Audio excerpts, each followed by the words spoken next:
Since reverse से हम लोगों को बहुत सारे क्वेश्चन देखने को मिलते हैं यूपीएससी में, तो आप लोगों को आज फटाफट से एशिया की लार्जेस्ट नदी को रिवाइज करवा देता हूं, जो कि वर्ल्ड की थर्ड लॉन्गेस्ट रिवर भी है और जिसे हम लोग क्रेडल ऑफ चाइनीज सिविलाइजेशन भी बोल देते हैं, विच इज रिवर यांगटे। यांगटे नदी जो है वो अराउंड 6300 किलोमीटर की नदी है, जो कि अपना जर्नी स्टार्ट करती है तंगुला माउंटेन से गुंगाई प्रोविंस में और उधर से जो है पहाड़ों से होती नीचे उतरती है। यहाँ पे इसको हम लोग जिंगशा के नाम से जानते हैं और यूनान प्रोविंस में आते हुए ये दो पैरेलल रिवर्स के साथ ड्रेन करती हैं, जो कि है मेकोंग एंड सल्वीन।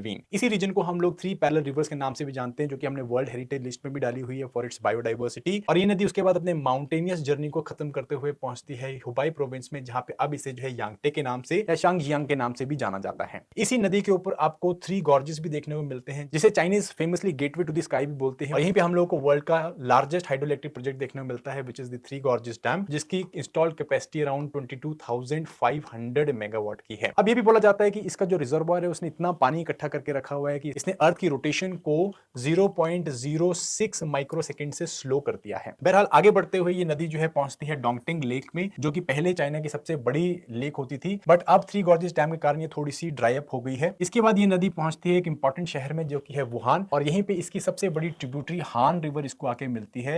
एंड वुहान को हम लोग चिकागो ऑफ द ईस्ट भी बोल देते हैं because of its sprawling industrial complex. और ये शहर बेसिकली कोविड-19 में भी काफी ज्यादा न्यूज में था। इसके बाद ये नदी आगे बढ़ते हुए पहुंचती है अनदर एंशिएंट सिटी में, जिसको हम लोग नैनजिंग के नाम से जानते हैं, जो कि बहुत सारी क्लासिकल चाइनीज सिविलाइजेशन की कैपिटल भी थी। फॉर इंस्टेंस जो मिंग डायनेस्टी थी, उन्होंने इसको कैपिटल एस्टैब्लिश किया था। इवेंचुअली ये नदी जो है उसके बाद ईस्ट चाइना सी में ड्रेन कर जाती है और इसी के डेल्टा के पास में आपको एक और इंपॉर्टेंट सिटी देखने को मिलती है चाइना की, जिसे हम लोग शंघाई बोलते हैं, जिसको कि फाइनेंशियल हब ऑफ चाइना भी बोला जाता है। ये चाइना की सबसे बड़ी सिटी भी है और 1/5 ऑफ चाइनीज जीडीपी में कंट्रीब्यूट भी करती है। इसी के साथ साथ शंघाई का जो पोर्ट है वो दुनिया का सबसे बिजिएस्ट पोर्ट भी माना जाता है।